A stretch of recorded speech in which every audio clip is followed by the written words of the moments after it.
A mother lashed out at Nickelodeon for playing a PSA highlighting police brutality.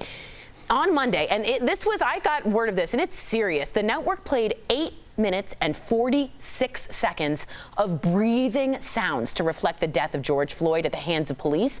The mother tweeted the PSA saying, "Why is this bleep popping up on Nickelodeon while my kid is watching a show? My 8-year-old is scared." Social media responded with one person tweeting, "I understand children being scared and confused of Nickelodeon's blackout, but think about the conversations Black mothers have had to have for generations to their kids. We all had conversations about racism and police." Another person tweeted, "Tell your child this is what their fellow classmates and other Black people have felt like for hundreds of years. Use it as an opportunity for them to listen and to learn." So I listened to this, and it is, you hear sounds of breathing with just the text, "I can't breathe," for 8 minutes and 46 seconds. It is breathtaking, no pun intended.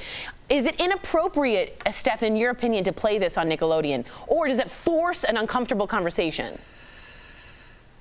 I think it's doing exactly that. It's forcing a conversation that I think she simply wasn't equipped for. She wasn't prepared to answer those questions to her child.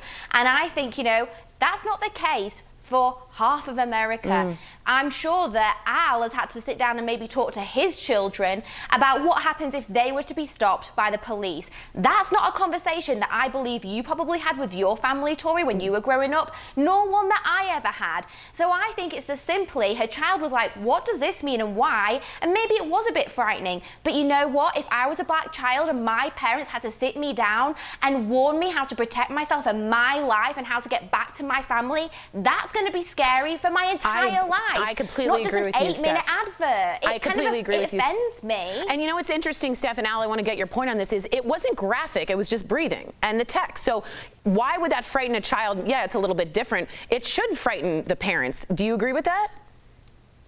I think she was frightened because she was uncomfortable. And I mean, as a parent, I think there is something universal with all of us, that we try and protect our kids from the horrors of the world as long as you possibly can. My kids are Black, so they don't get protected as long, but you better be sure that I try to let them be kids as long as they possibly could before we start to let them know. No different than when you have a daughter and you need to start to let her know that, like, when she wears certain things, people will start to say certain things, and this is what they mean by that. It's a conversation that your little fragile daughter doesn't understand and you want to have, but you have to have it. So uncomfortable conversations are part of the deal when you sign up to be a parent. I hear that. Thank you, Al. I thought it was a remarkably smart, because it wasn't graphic in any way. It was just breathing, but it did force a conversation that, as you said, might be uncomfortable but necessary. Stephanie and Al, please stick around. Coming up on DBL, Lisa Vanderpump is on the defense, explaining why she didn't fire employees.